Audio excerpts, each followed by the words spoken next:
Yeah, thank you very much, everybody for coming today to this online lecture, and just short informations on Thomas Duve, our guest today. Thomas, thank you very much for agreeing to give this lecture today. Thomas studied at the Universities of Heidelberg, Buenos Aires, and Munich, and he was awarded his doctorate in 1997. In 2005, he gained his professional qualification, what we call in Germany habilitation, for civil law, German legal history, historical, comparative law, canon law, and philosophy of law.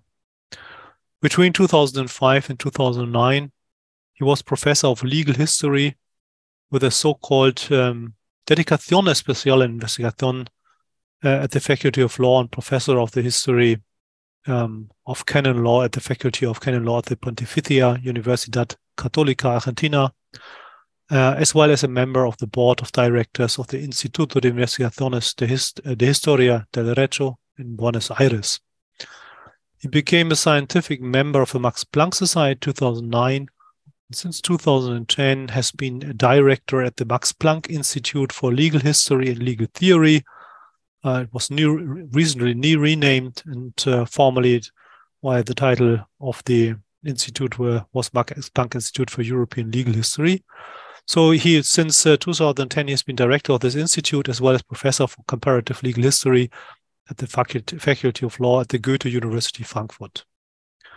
Thomas, who is the co-editor of numerous articles, academic journals, articles, and publication series, and a member of many scholarly associations, scientific academic academies, and research corporations, writes about the legal history of the Iberian empires and modern Germany from a global perspective.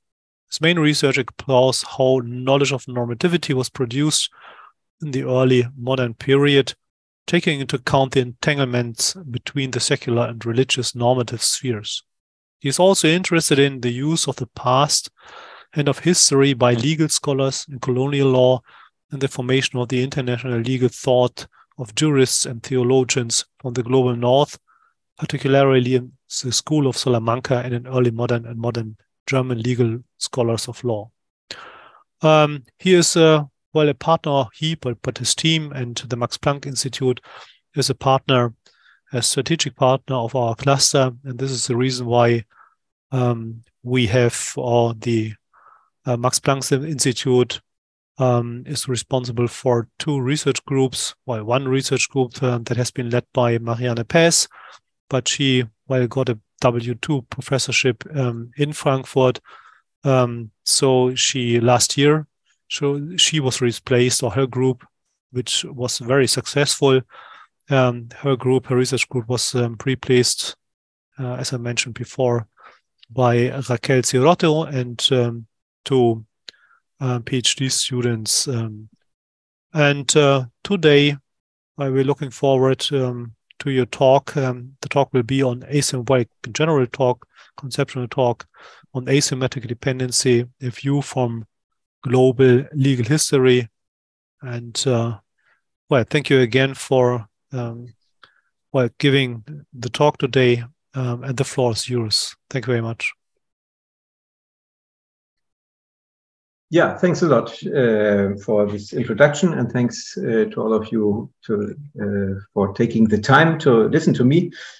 I have prepared a written talk. If not, I will always speak too much and too long, so I will try to read this out in a not too boring manner, and I will want to start to share my screen. Yeah, one of the central concerns of the cluster is to better understand the dynamics of the emergence of forms of asymmetrical dependency and to develop a typology suitable for transcultural comparison.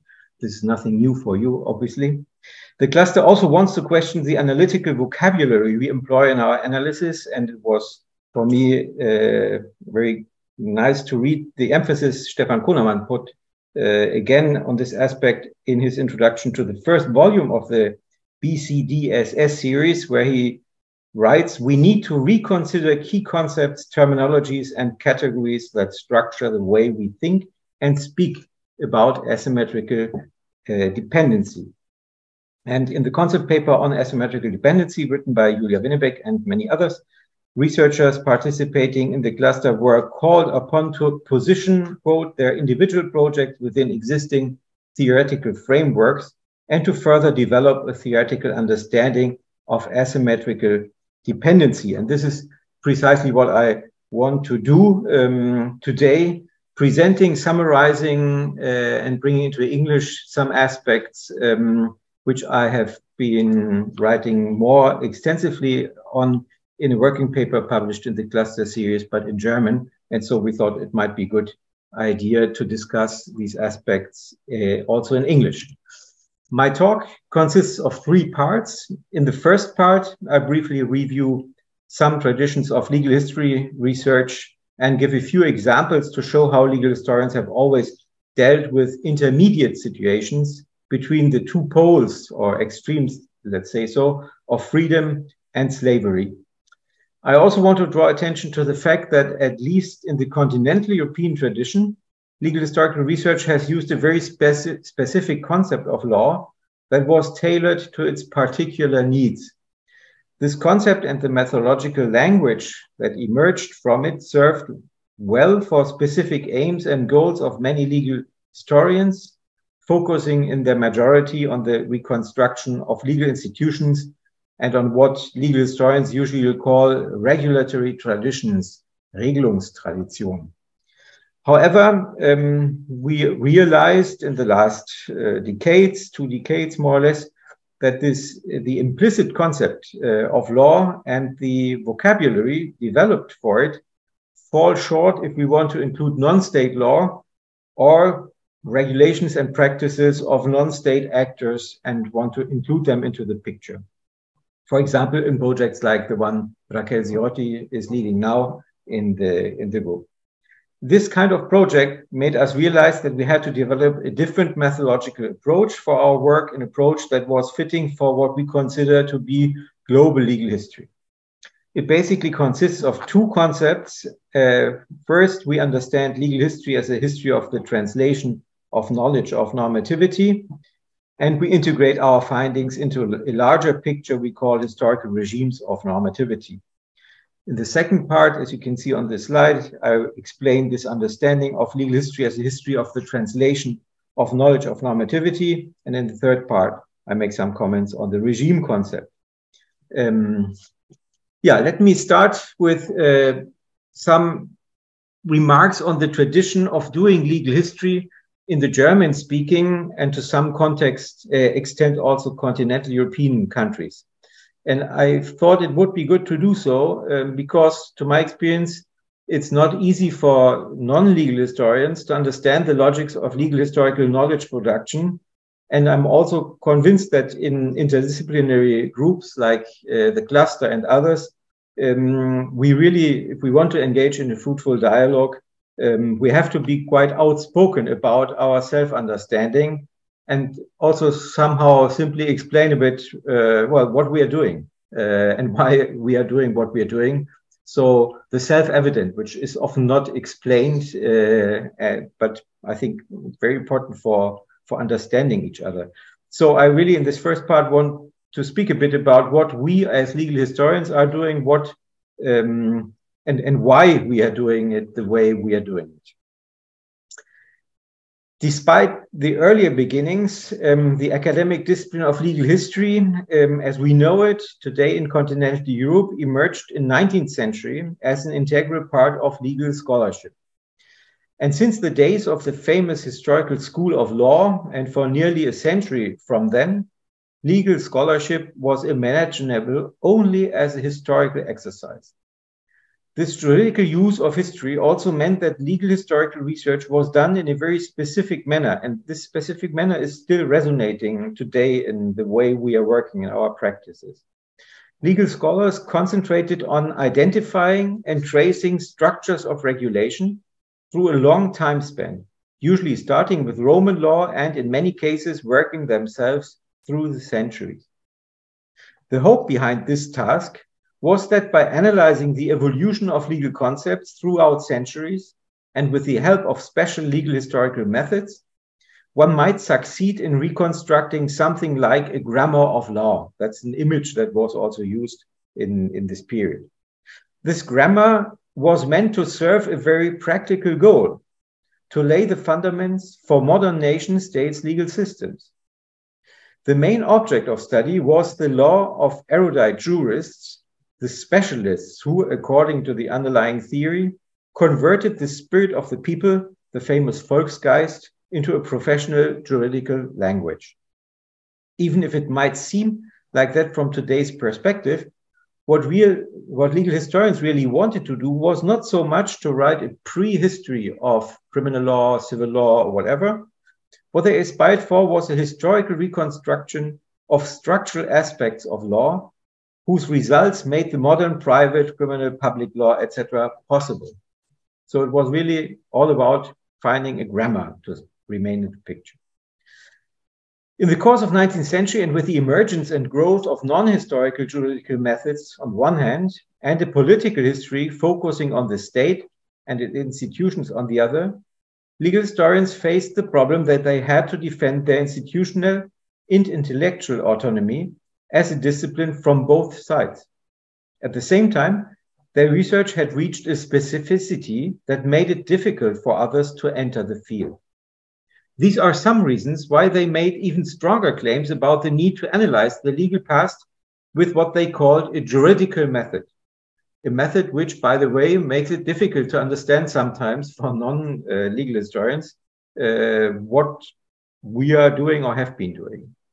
Even if this was in part a strategy to defend legal history as an autonomous field of study, there was a point to that argument.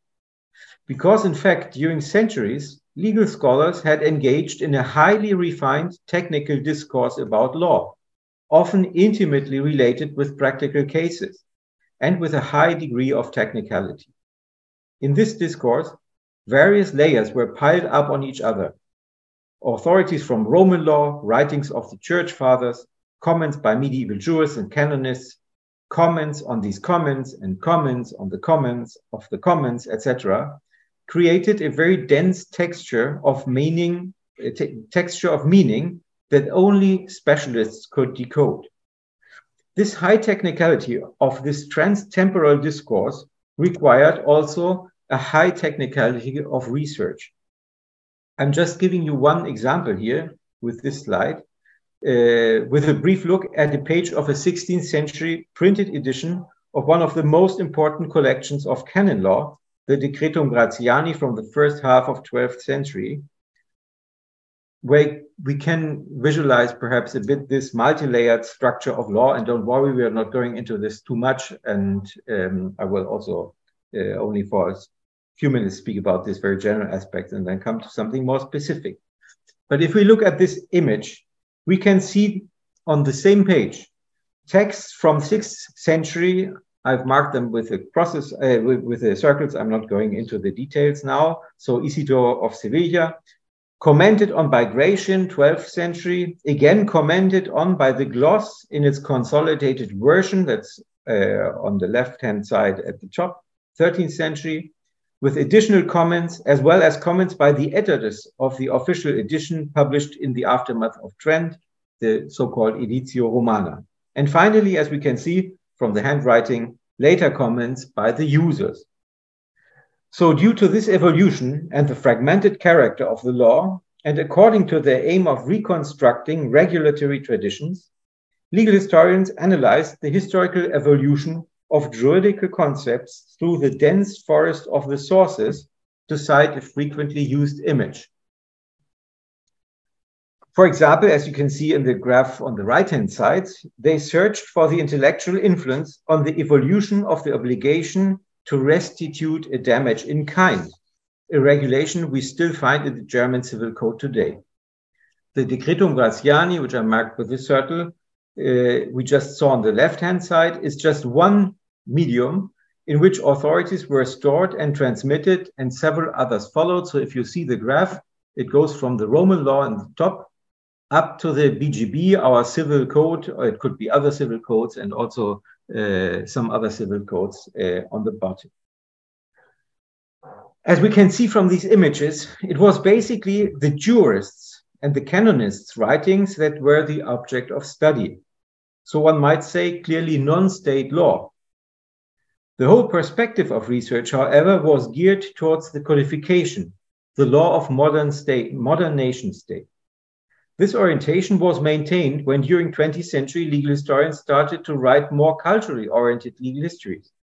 They too led to the modern nation state, be that in the field of private law like Franz Viaker, or public law, Harold Berman or Michael Stoller. In their masterly accounts, they reconstructed the formation of the European, the Western, the modern nation state, its laws and its institutions. What did not fit into this evolution tended to be left out. I hope these introductory remarks and the visualizations might illustrate two important and characteristic aspects of legal historical work, also important for our work in the cluster. First, that for most legal historians, the main object of study was a highly specialized, diachronic, often century-spanning discourse of specialists addressing very specific questions, and that mirroring this, legal historians also tended to work on these sources in the longue durée and with a certain teleology towards the law of modern nation states. And the second important aspect is that due to the multi-layered structure of the law that we could see in the image of the Roman edition of the Decretum Gratiani, well until 18th century, there was not one answer to a legal problem, but in most cases, many possible answers. In other words, for a long time, and in the end, until today, even if to a minor degree, law is not a system of rules neatly delimited in their applicability. On the contrary, it's a practice of dealing with potentially applicable norms, a cultural competence of finding the right solution. The legal historians' focus on legal problems and the high degree of specialization have produced important insights about legal institutions that created or legitimized relations of asymmetric dependency. Most of these institutions, if not all of them, are located on the huge middle ground between freedom and slavery. In some instances, because jurists typically deal with ambiguous cases. Otherwise, you don't call a lawyer or don't go to court if it's all clear. More importantly, because the notion of absolute freedom or of being absolutely divested of all rights is a modern one.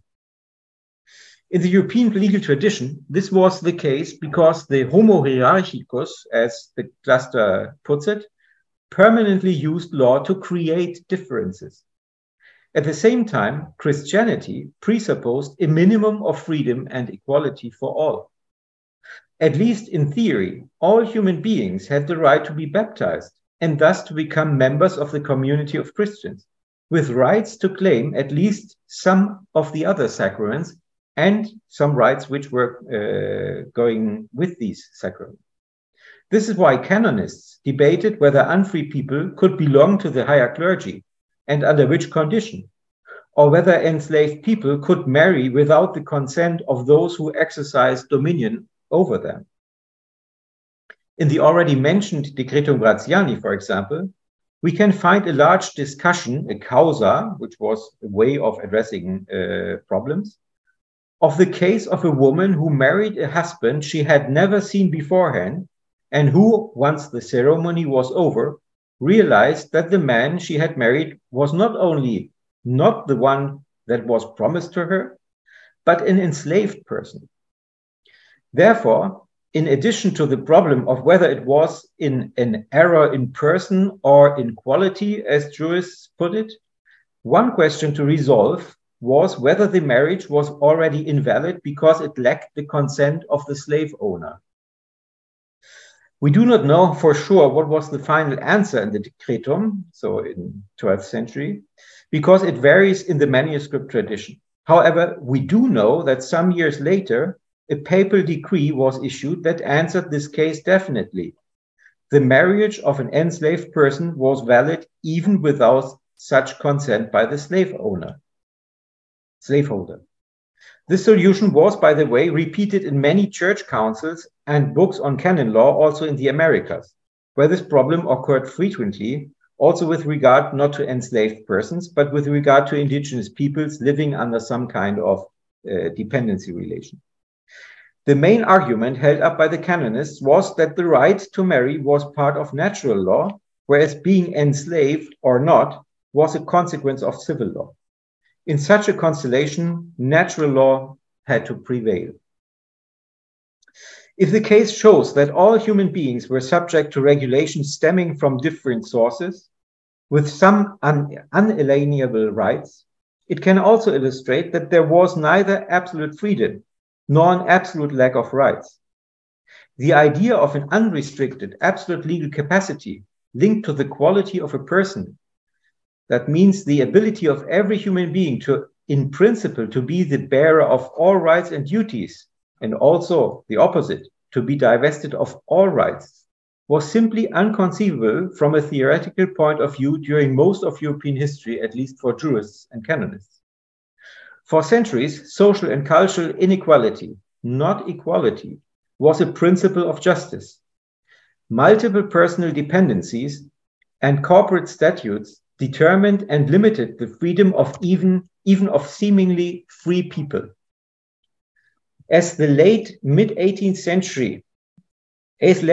the mid-18th century, the influential annotations to the Bavarian Civil Code, the Codex Maximianus Bavaricus Civilis of 1556, which were reissued even in 19th century, stated vividly that all people could be divided by their particular characteristics and circumstances in innumerable ways, adding a long list of criteria that influenced the status. The status libertatis was just one of the many determinants of the legal capacity of the person, as you can see in this quotation, which is, I'm not going to translate now into English. Now, let me conclude this first part by pointing out another important aspect. The obviously bluntly simplified picture I have drawn of legal historical research, its focus on institutions and legal dogmatics, and the jurist's law applies in the first place and perhaps only to the continental European tradition. In Germany, Italy, in the Benelux countries, and also in Austria, research focused on the legal thinking of the jurists. Slightly different from this, in Spain and many Latin American countries, legal historical research had concentrated not so much on legal dogmatics as on institutions and legal texts. In particular, Alfonso García Gallo's School of Spanish Legal History, which was extremely influential in Latin America, advocated for a juridical method, searching for a somehow stable legal system that was behind the manifold varieties of practice, leaving the research on the practice to historians. This preference for a juridical method undoubtedly caused the impression that legal historians were studying the law in the books and not the law in action. Although this idea of a strict separation is quite misleading, especially for the so-called pre-modern period. We saw in the case of the Decretum Gratiani that theorists even made up practical cases to deal with them. The picture, however, is quite different when we look at research on legal history in history departments and in the Anglo-American world, or the Anglo-Americanized research in general. In this tradition, the focus is not at all on legal dogmatics or institutions, but nearly exclusively on actors and their practice. Lauren Benton, to mention a prominent example of global legal history, is explicitly focusing exclusively on practice, or as she calls it at some moment, on jurist practice. She even goes so far as to say at some point that, I quote, norms make spectacularly bad objects of analysis, and that historians have dull tools with which to uncover supposedly determinative normative structures operating in deep background to legal behavior and utterances. End of quote. Taking together the different traditions, we have a panorama of legal historical research which ranges from legal historians concentrating explicitly only on the legal framework, on the legal doctrines and institutions, and others who are looking deliberately only at what they call practice, at actors and their action. In a certain way, we can find here a reflection of the fundamental tension between action and structure that is so important for the cluster's theoretical discussions. We have some that only look at structures and others who only look at actions. Where do we position ourselves between these extremes? Of course, I don't believe that there is a stable world of norms behind practice, but neither do I believe that legal historians should limit themselves to simply describe what they see and eventually recognize patterns. That's what Lauren Benton then is doing to get a grip on the many informations she is reading from the sources. Rather, I see the task of legal historians, like good microhistorians, in the reconstruction of local practice by looking at actors, while at the same time embedding these observations in their normative horizon. A masterly example of how this can be done and expressed is Princeton legal historian Hendrik Hartog's book, The Trouble with Minna, a case of slavery and emancipation in the antebellum North from 2018. I'm bringing this also, obviously, because it's interesting for the cluster. In the introductory chapter, Hartog describes his method as follows. My goal is to reconstruct some of the tacit norms and understandings that shaped what was known or knowable at the time, what it meant to be in that world, and to work to imagine what those who lived in that world saw around them. I remain focused on the legal situations that gradual emancipation generated and the legal landscape within which enslaved people and slaveholders lived and negotiated with one another. I work in a speculative way to try to reconstruct their understandings of their world and its contingencies and possibilities. I could not agree more to this. But how can we do this? To reconstruct the tacit norms and understandings, obviously the bold letters are mine, not from Hartog, that shape what was known or knowable at the time. How can we reconstruct legal situations, legal landscape, the understandings of people moving in this world with its contingencies and possibilities? We can do so by taking the actor's perspective, reconstructing their actions, and understanding them as cultural translations of knowledge of normativity into their world and mindset. This leads me to the second part of my talk, the presentation of how we understand legal history as the history of the translation of knowledge of normativity. Understanding legal history as such, the history of the translation of knowledge of normativity, is based on the conviction that the starting point for our research must always be a local situation, concrete actors, procedures, microhistorical studies, if you wish. At the same time, we have to aspire to reconstruct the tacit norms and understandings, the legal world these actors were living in, their legal knowledge, how they translated legal situation into their worldview. This obviously means to go beyond a mere observation of what the actors are doing. It means to reconstruct the legal knowledge actors had at their disposal, the media they used, their mindset. In this context, it became clear that it was of utmost importance to be attentive not only to the legal knowledge, but to all kinds of other knowledges, including practices that condition our actions. This led us to combine a knowledge historical approach with the concept of cultural translation, both well-established methods in historical, cultural, and social scientific research. The resulting understanding of legal history as a history of the translation of knowledge of normativity can be characterized by the following assumptions. Obviously, I'm now also summarizing, and we've been writing a bit more extensively about this.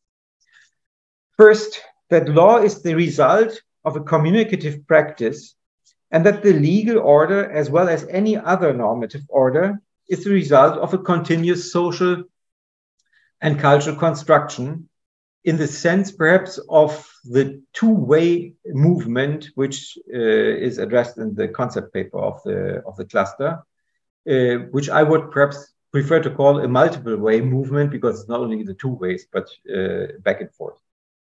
This understanding of law as something constructed necessarily means that legal historical analysis has to focus on the actors and on the local sphere. I emphasize this because often global legal history is suspected to look only at big processes, and this is not at all the case. On the contrary, good global legal history must always be good local history. The focus on the local actors leads to their knowledge, understood in a wide sense. When these actors produce normative statements, be that a court sentence, or writing a book, or a legal opinion, or simply giving their advice, they are doing this with the help of the knowledge that is at their disposal, knowledge about how to proceed, about the good and the bad, about the existing legal framework, about the persons and problems involved, about power relations, etc. This knowledge goes much further than the more narrow legal knowledge that is usually at the center of attention. It might comprise a colonial official's knowledge that it was impossible to proceed against a powerful member of the local community. Or it might comprise the spiritual knowledge members of an indigenous community are drawing on. Or it comprises a certain mindset into which new information, for example, the laws of a different country, are translated. It also comprises what has recently been termed legal literacy, a perhaps diffuse, often tacit knowledge, for example, of indigenous peoples about how to act and proceed within the colonial framework. It refers to the knowledge that made the so-called subversive strategies of the colonized possible. For example, the knowledge Minna had in Hartog's study, or the knowledge an enslaved woman named Maria Coletta, who migrated to Cuba, had and whose life Rebecca Scott and Carlos Venegas Fornias have reconstructed in a fascinating article published 2019, and I think also discussed in the context of the cluster. It's extremely important and one of the main reasons for many disciplines to turn to a knowledge historical approach to emphasize that knowledge includes practice. These practices are not simple practice. They are rule-like, repetitive executions of actions, or, as historian of science Rainy Destin described them for her field, history of science, as roughly what scientists actually do as opposed to what they say they do. It's the famous, this is the way we are doing it here, the tacit knowledge colonial officials in the colonies often refer to when they say that the colonial centers don't understand what's happening. Or when they state, as Dominican friar and first bishop of Manila, Domingo de Salazar, did in a letter to the Spanish emperor at the end of 16th century, that to adequately decide over issues of the Indies, it is necessary to have been here at not only a few years, as he wrote. Practices are also important to analyze the legal histories of communities without written laws, or where normativity is produced with the help of religious rituals. In short, knowledge comprises what is described in the language of the cluster as sayings and doings. For many reasons, we are speaking of knowledge of normativity and not of, for example, legal knowledge, because we do not want to put a modern, state-centered concept of law at center stage. Normativity is open to other phenomena like religious normativity or to the normative dimension of practices. Opening our conceptual framework for the various modes of normativity is a way of taking serious the critique of the dominance of Western epistemic regimes, another central aspect for the work of the cluster. Not least, it helps us to include non-state law or regulations and practices of non-state actors into the picture, as Raquel Zirotti has to do in her research group when she's studying asymmetrical dependency relations that emerged when private companies like the Nyassa company settled in Africa. The practices of exploiting the labor force, the repetitive violence, the punishment established by these companies would not be considered law, but it equated or even surmounted the force of law in its effect on the peoples subordinated to the powers of these companies. So we have to get a grip on this. Finally, we are conceiving the process of producing a new normative statement as a translation process, using a terminology established in cultural studies and to some extent in jurisprudence. In this process, the knowledge that is selected as relevant by the actors is related to a concrete field of action. It is culturally translated into the world of the the translators are living in, into their epistemic community's mindset. The idea behind this is very close to what is called in the cluster paper worldview in action. The important advantage of taking the perspective of translation is that it helps to overcome the essentialist thinking that it is underlying concepts like transplant or transfer, as if something would be transferred or as if something travels. I always say ideas don't travel. Raquel knows that. Looking at the process of producing a normative statement with the help of knowledge that might stem from very different sources as a process of translation helps us to invert the perspective usually taken by legal historians when doing research on receptions, as we often call them. It forces us to ask from a local perspective, who produced, with the help of which media, under which conditions, a new normative statement. So we are not asking for copies, but we are only looking at originals. What was the knowledge that this person activated to produce this new statement? What were the conditions under which this translation was carried out? Which were the cultural preferences, the economic circumstances, the power structures that guided this process of translation? One of the most important advantages of the concept lies precisely in the fact that we can integrate power structures, economic or cultural hegemonies, into the picture not only as external factors, but as conditions and circumstances of the act of translation. This helps us to analyze them in the precise way in which they impacted a particular concrete case. Taken seriously, the method leads to a radical contextualization, as it has been described in the cluster working paper. If we look at the production of knowledge of normativity as a process of translation, including practices, it becomes clear why the body of knowledge of normativity stabilizes and changes at the same time. Because with each act of selecting and concretizing a knowledge under certain circumstances and for a certain specific purpose, new knowledge of normativity is created. In this process of translation, changes in the external circumstances are also processed. The new knowledge of normativity generated may thus deviate from the previous one, and it is available for the next translational process. Understanding legal history as the history of production of knowledge of normativity through translation thus also helps us to observe the dialectic of stability and change, the dynamics of cultural transformation, another aim of the cluster. In order to analyze change or evolution, however, individual observations must be embedded in a broader context. But what can this broader context be? The analytical unit we have chosen or constructed for our needs is historical regimes of normativity. What do we mean by this? This leads me to the third part of my presentation. The function of this concept is quite simple. If legal history is understood as a continuous process of translation of knowledge of normativity into new knowledge of normativity, the question arises as to how to integrate the observation of these many individual acts of translation into a larger framework.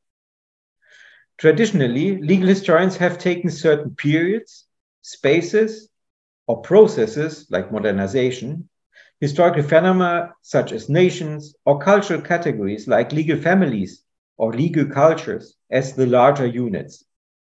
However, this has proven to be quite problematic, because many of these constructions do not resist critical analysis or need to be overcome. For example, because we do not want to limit our observations to one empire or one nation, or we don't believe in the usefulness of modernization theories, for example. Viewing this situation, we decided to integrate our observations into a larger analytical framework we call historical regimes of normativity. With this concept, we link to a long-standing debates in the political and social sciences about regime theory, which has since then been further advanced in many other disciplines.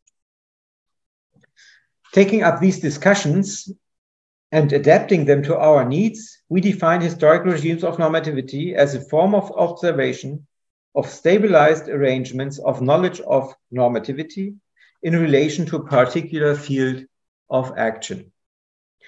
We believe that this approach offers some important opportunities for our research. I've listed some of them in the working paper in German, and I'm not going to repeat all of them. Let me just point out a few important aspects.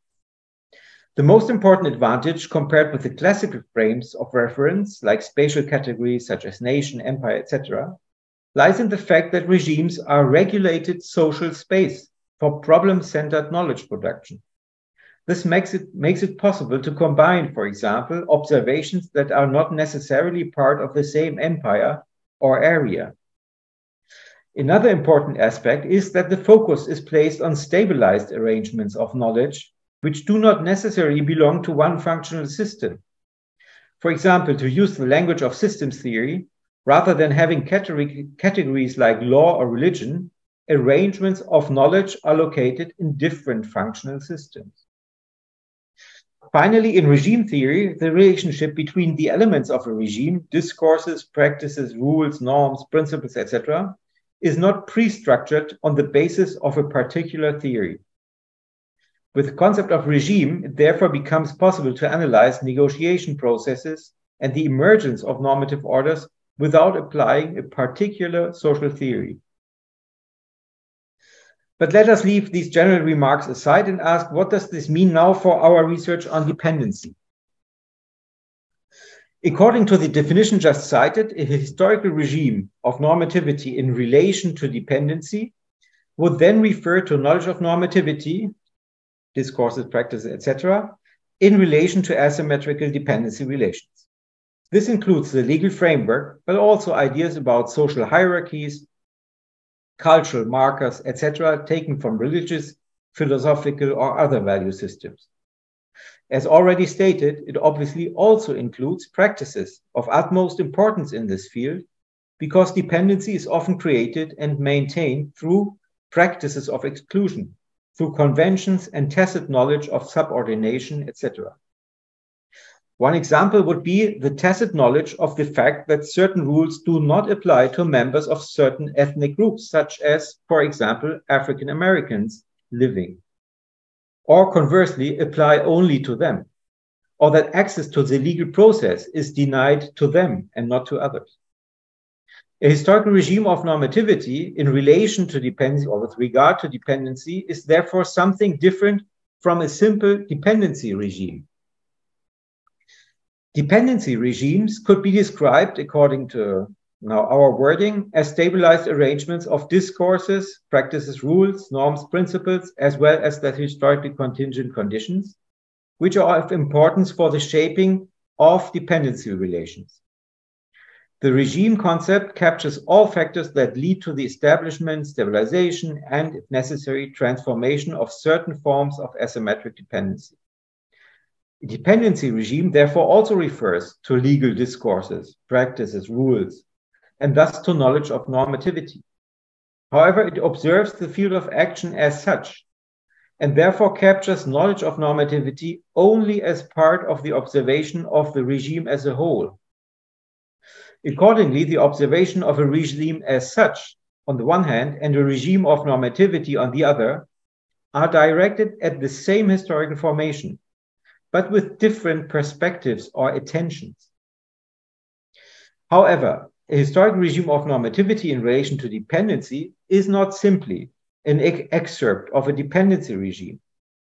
For knowledge of normativity relevant to the field of action dependency includes not only specific knowledge related to primary rules, such as legal institutions of serfdom, etc., and secondary rules like operational rules, but also to knowledge related to how knowledge of normativity is produced in general. This specific knowledge can be called knowledge of the production of normativity. The distinction perhaps makes clear why we refer to the concept of regime as an observational perspective. We look at the same historical formation, but as when looking at ambiguous figures, Vexierbilder in German, we try to identify the normative dimension in a specific regime, which may not be apparent at first glance. To illustrate how the observational perspective changes the image we get, If we look at this drawing by a 17th century Bohemian artist and expect to see a landscape, we will find it. However, if we look for the head of a man lying down, we will also find it. And we might be more interested in some specific details, like the eye and the ear, and less in other parts of the picture, which are important for a landscape, like the tree and the sea. Let me come to the end of the presentation and end again with a bit more general remark. Some of you might wonder why it was necessary to develop such an abstract method for our research. I have two answers to this.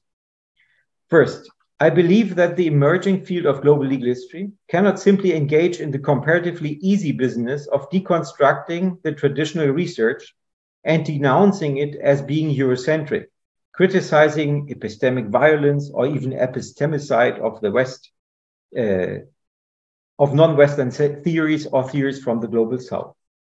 It also has to offer something, a new vocabulary, some new concepts. At the Max Planck Institute, we are in the fortunate position that we can do this in a community that consists of researchers from all continents, and we're trying out the fruitfulness of this approach in different contexts of research.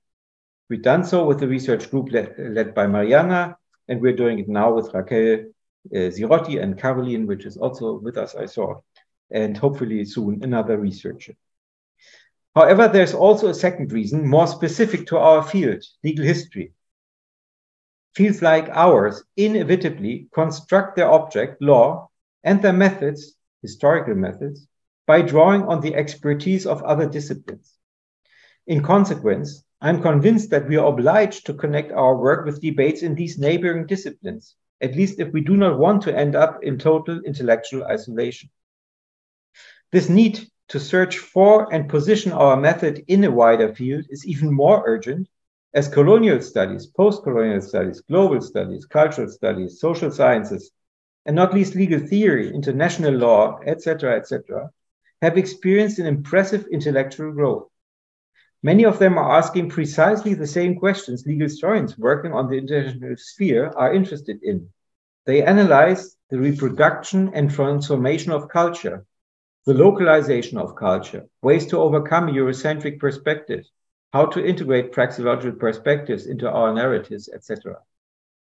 In a similar way, some academic disciplines structurally similar to legal history, like history of art or history of science, have questioned their Eurocentric concepts, the concept of art or the concept of science.